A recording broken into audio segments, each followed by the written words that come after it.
Gjesi është arrestu, po është e vërtet, sot gjatë orës 15 në Prishtinë,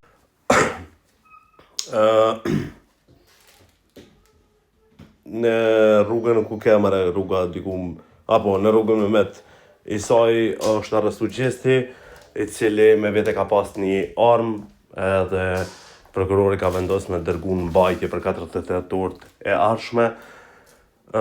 Nuk e di sa është e sigurt, a ka na informacion të qartë, ajo arma ka qenë me leje apo pa leje, edhe pse këtu po thuhet për armë mbajtje pa leje, nuk jam as i sigurt se e lexova raportin e Telegrafit i cili kish kontaktu me policinë, kishin thonë që për momentin detaje tjera i japim vazhdim. Nuk e di, domethënë s'dojnë me lënë rahat që njeri me marrë frymë ndodhit. Ka që thjesht.